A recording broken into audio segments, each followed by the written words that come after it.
welcome back to another fun-filled episode of Catholic Reboot. This episode I titled as The Prostituting of the Faith, and you'll see why. But it's kind of has a backstory to it a little bit, and the story is really a case where a friend of mine who is a Englishman from Liverpool had been attending a party that had several Catholics there, and I guess, they were sitting around talking about certain things. And so he had asked me, he said, you're Catholic. They had brought up this discussion around how it may be true that Christ had children with Mary Magdalene, and their descendants are around even today through the royal family, I guess through the French line. And I said, yeah, I'm familiar with that. And I told him I had actually sued the History Channel because at that time they had run a series called Jesus, His Divine Life. And it was kind of apropos because around that same time, which would have been around 2003, the book Da Vinci Code had come out, and then there were plans to have a movie made. And so the way I explained it is pretty much what I'm explaining to you now, right? Which is that book, the Da Vinci Code, sold over 18 million copies, and it was in 44 languages, and it was considered the top bestseller. It was on the top bestseller chart all over the world, and it earned the author Dan Brown 140 million pounds, which would be around 100, I think at that time maybe 165 or 170 million dollars. Now they consider Dan Brown's Da Vinci Code a global phenomenon. Now, I'm going to get into this later, and I'm going to do a much deeper dive, but what's interesting is all Dan Brown really did was go back and dust off the heresy of in the church that was called Gnostic heresy, right? And I don't know if I want to call him brilliant, but in this era of gossip and emotionalism and everything is the truth if people believe it so, he was brilliant in that he took an old heresy and just modernized it. So now what happened when Dan Brown book hit big time, you would think the Vatican would have done something, and they did. So Cardinal Bertone, who was the Archbishop of Genoa, who was later considered as a possible successor to Pope Benedict, was appointed by the Vatican to rebuke what was being said. And Cardinal Bertone called that book Shameful and Unfounded Errors. Now, he himself organized a series of public debates focusing on the conspiracies, and what the Vatican saw was how Dan Brown intentionally blurred the lines of fact and in order to create a fiction and create this thriller, right?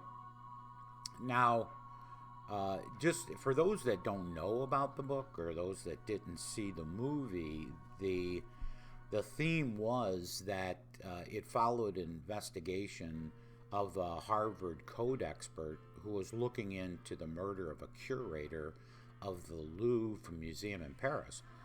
And this investigation led to a series of clues buried in the works of Leonardo da Vinci. And that's why if you see the book cover, you'll see Leonardo da Vinci incorporated in that. And apparently this investigation led into the deciphering of riddles and anagrams to uncover the secrets of the Holy Grail. Now, the reason I make reference to the Gnostic heresy is this is straight out of their book way back in the day, because they were considered to be mystics and understanders of secrets. You see, so again, Dan Brown just scooped that up because that's great fiction. So they point at the Holy Grail, and you've seen it. You've seen it in movies like Indiana Jones and a lot of other movies. The Holy Grail is a great mystery. Everybody wants to find that Grail, and why is it? Because that's the original cup that Christ used at the Last Supper, or if you want to say it was a chalice, which they call the Grail. And their big claim is Jesus was never divine, and that because he was never divine, he married Mary Magdalene and had a child with her, and that bloodline survived to this day, like I said earlier, and it survived in France, but that the Grail really wasn't a chalice, but a woman, right? And not Mary Magdalene. What they're saying, the woman was the female child they had, because that would come from Christ's blood line, right? So not the blood of the cup, the blood of the child through Jesus, right? So, in this, along with the way the book characterized the International Catholic Organization, they were basically trying to say the Catholic Church to this day, in their secret archives, have evidence of this and are trying to hide it, even to the point of potentially a murder, right? So it was advertised everywhere. This book, if you remember it, it was everywhere. And Cardinal Bertone said there's a real risk that many people who read it will believe that the fables it contains are true, and that Dan Brown even perverts the story of the Holy Grail, which most certainly doesn't refer to the descendants of Mary Magdalene, right? And you think about it in its brilliance. If you want to attack the church, attack the Mass. And if you want to attack the Mass, attack the consecration in the Mass. Why? Transubstantiation. See, if you just follow, if you follow their steps, it's always the same. It goes back to trying to destroy the faith, right? That's why Catholics have to be very careful to play in this. So when my Englishman friends said these Catholics were talking about it as if it had any merit, they're actually going to be responsible for that, because through their words, they may have injured a deposit of faith among their fellow Catholics. And surely they didn't help my friend, who would admit to being atheist and never coming to the faith, because it's just another brick in that apostasy wall that they're doing such a great job today with, right? So the goal of the book was to astonish and worry many people. And again, the reason I call this Prostituting the Faith is Dan Brown prostituted true theology to destroy the faith for money, right? Now, Cardinal Bertone was 70 at that time, and he was actually a deputy to Cardinal Ratzinger, who was the head of the Congregation of the Doctrine of Faith at that time. So it was very instrumental of Cardinal Ratzinger to use him, appoint him for such a high-profile defense of the Church. And the battle was to prove this to be fiction, and not at all historical fact, and not at all an attack on our theology of Christ, right? Now, what they did discover when Cardinal Bertone went through it was how successful Dan Brown became, because he was able to actually establish a small publishing industry around that book, and actually led to the making of the movie, which many of you are probably familiar with, Tom Hanks being involved in. So they get a high-profile actor to make it even more believable. So much for Tom Hanks' discretion of his artistic career, right? I would have to say that would have been a big no if asked to do that movie.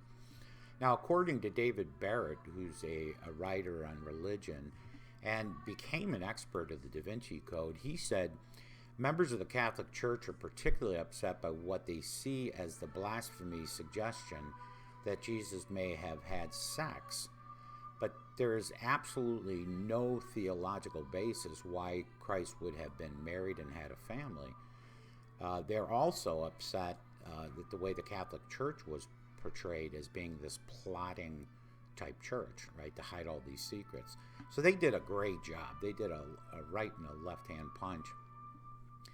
And so even in the movie, like, they pointed to a religious order in the Catholic Church called the Opus Dei, who were the ones that were kind of hiding everything. And they referred to them as having monks, and anybody that knows Opus Dei, they know they don't have monks, right? So it's not only just outlandish fiction, it's just downright lies as well. So you see how this kind of plays into my series on calumny. They committed calumny against the church. They committed calumny against Christ himself.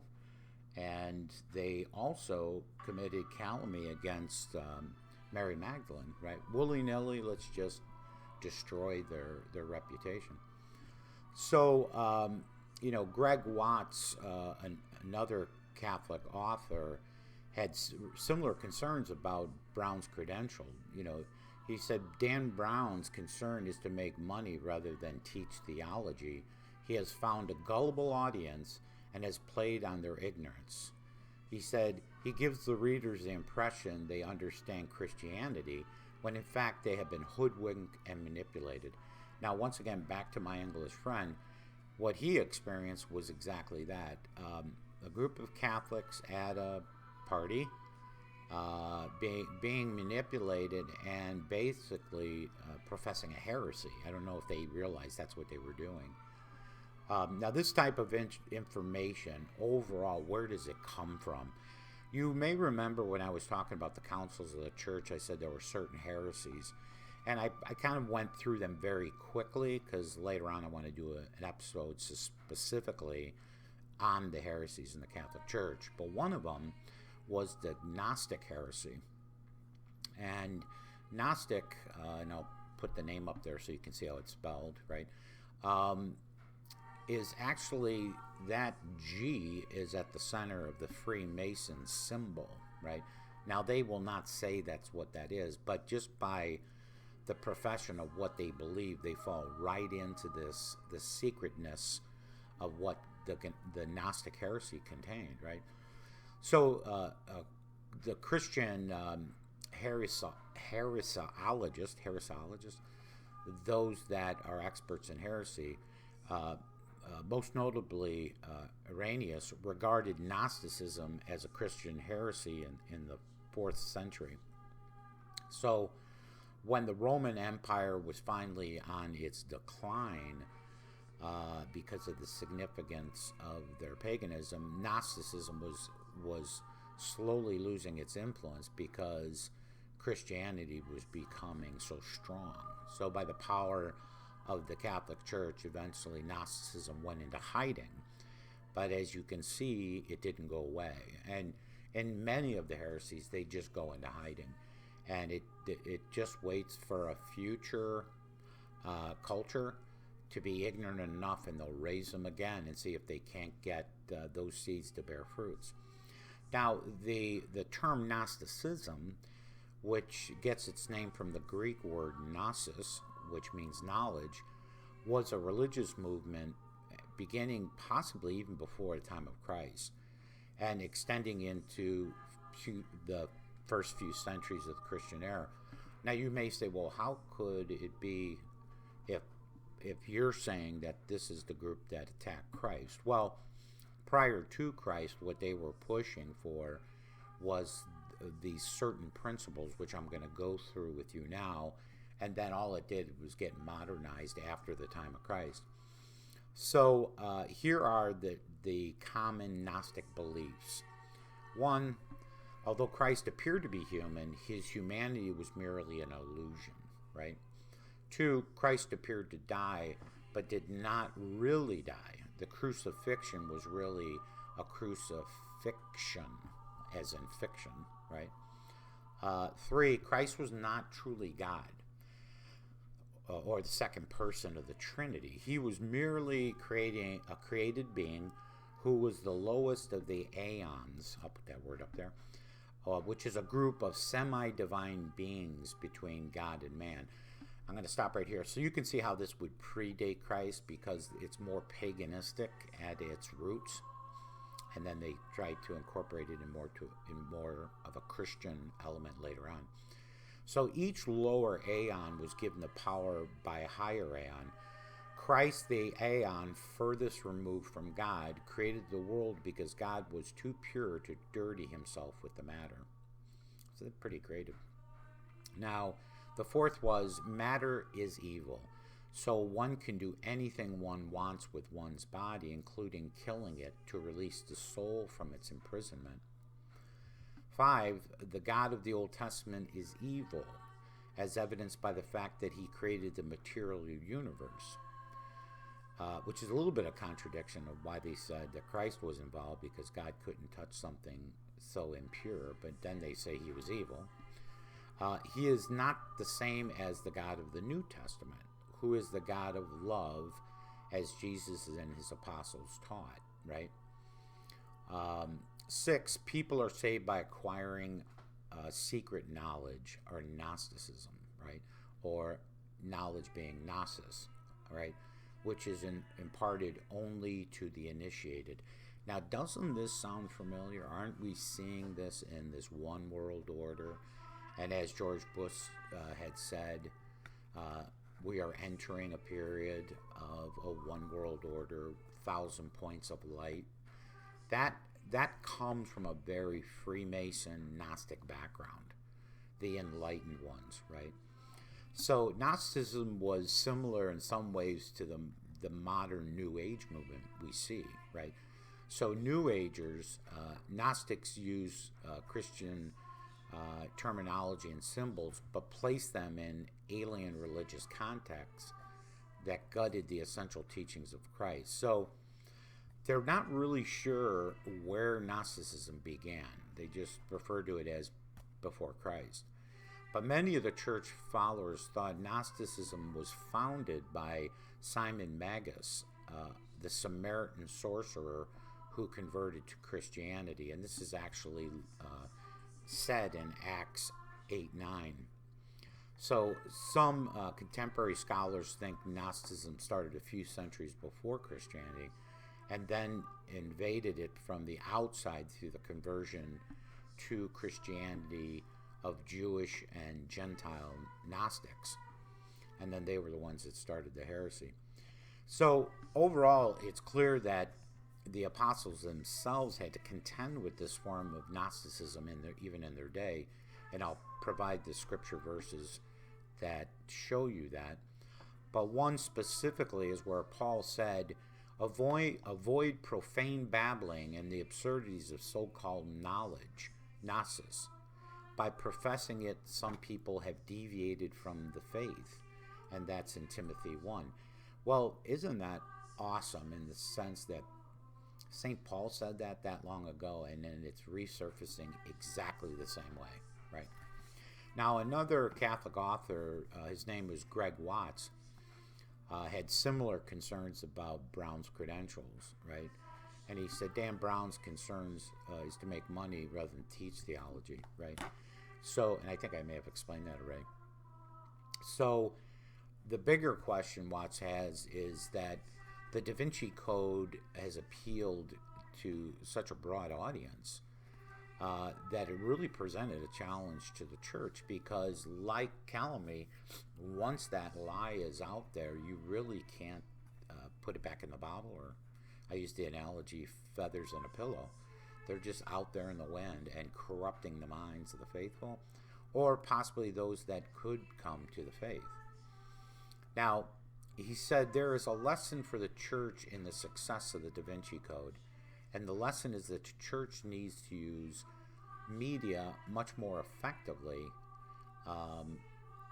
to do the same thing that Dan Brown did. And I would agree to a certain extent, but I think the church does. I mean, you have You have a lot of different cable channels, radio channels. I think overall this goes back to my episode on the simple faith. As a Catholic, contain your simple faith as your defense. And if you ever hear this type of nonsense, don't engage in it. Simply go back to your catechism, go back to your theology, and be that student that can help defend the faith. And remember always, it's during these times of heresy that the great saints appear, and you could be that saint. So debunking in defense of the faith is a sanctifying grace, and so let's try to practice that. Okay, hope this wasn't too long, and don't let others proselytize our faith. I mean, not proselytize, prostitute our faith. Okay, thank you very much.